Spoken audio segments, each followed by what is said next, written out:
Mark. Hello, children.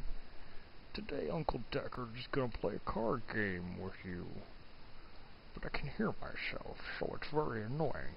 We're going to play Roderick Magic the Gathering. Oh, this is my deck. Stasis your face. Oh. Oh. Why did I type deck? Guessing because I'm Uncle Decker and I can't type right. Oh, Uncle Decker, you can't type right. Yeah, here's my deck, my Roderick deck. It's very Roderick.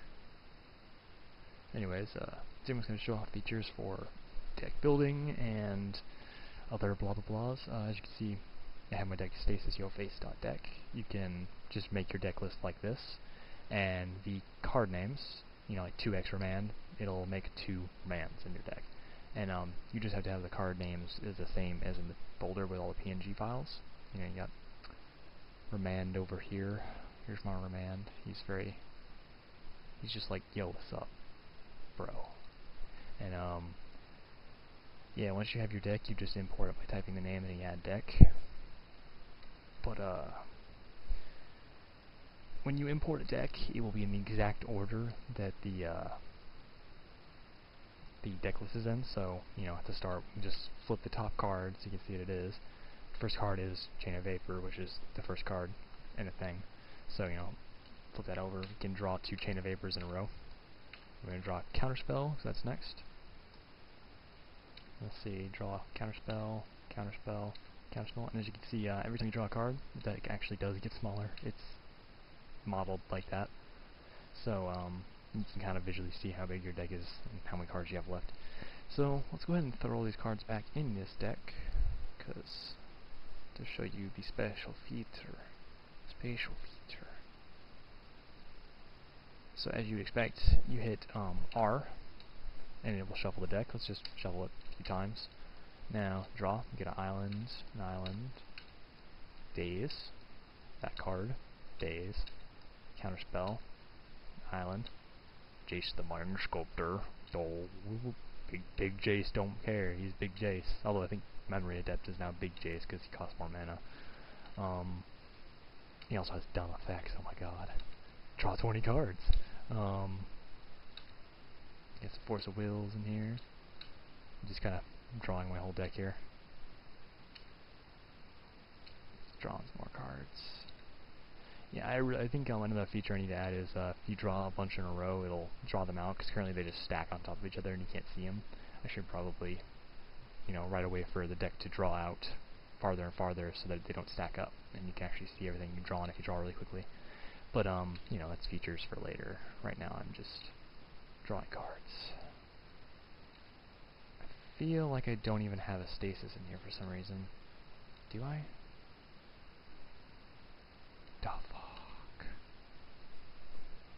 Yeah, I have 3x stasis.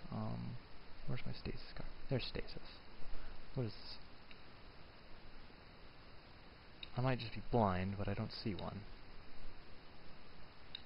Well, I am old Uncle Deckard. My eyes hurt from being so old. Oh, Leia, can you find the stasis? Oh, Uncle Deckard, there's a stasis. Stasis isn't real. There's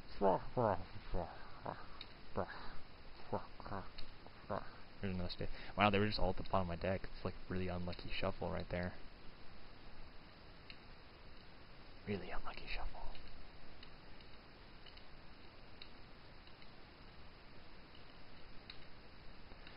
I'm also going to add deck cutting, just letting you split your deck into 3 parts and then, put them back together as you please. Because that would be nice. Running out of room on my table. I should make this table bigger. You can also just move the deck and draw the cards out like that. It's easier in my opinion. So yeah, this is the whole stasis deck I'm using. It's slightly different than the regular old stasis decks. I added a few things like Counterspell. My favorite card in the game. It's so overpowered. OP like no other. It's a real OG OP. But yeah, so we have all these cards. They're all over the place. But another cool thing is you can just drag cards on top of each other to stack them like this. Currently, stacking cards, they are stacked onto the bottom. I can fix that very easily. I just didn't get around to it today. And you know, they stack up, and you can see that the stack gets bigger as you put more cards into it. An EDH deck is probably like massively tall because I over-exaggerated the size of the cards on purpose. They do look thicker than they're supposed to be when they're in a stack. There's also no real texture. I just made it gray. It's a side.png here. Look at that epic texture work right there. You're so jelly. I'm gonna actually texture that out later when I'm feeling less lazy and feel like doing UV coordinates. And you see we have all these cards. We can go ahead and one of them didn't stack in. Just stack. So we can hit R to shuffle, and everything's shuffled out, and then we can just draw all our cards back out the same way. You can also flip this stack upside down so it's no longer visible. It doesn't really, you know, it's just a visibility thing. So you can have a graveyard where it's visible what's in the deck, and you can have a, you know, deck that's not visible what's in the deck. And anyway, just drawing our cards back out. Yes, you can move things off the table. Does not matter. I am currently not coded in anything. I'll probably make an actual limit to it later, so that you can't pull cards out into infinity and crash the game on something. I don't know, just floating point precision at a certain point probably messes it up. But yeah, we can, once I add multiplayer, the game will be fully playable. I need to improve camera controls, improve general, like, controls. Currently, you don't even get a, like, all you have is the little menu up here for adding cards to the game, which, by the way, best card in Magic Gathering, right here, Pikachu, best card. But, yeah.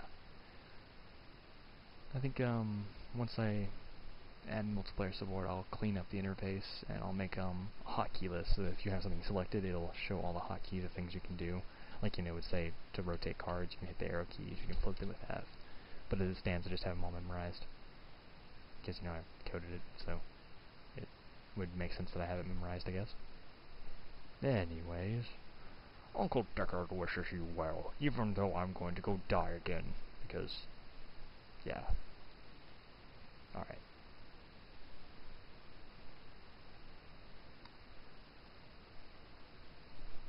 Oh, Uncle.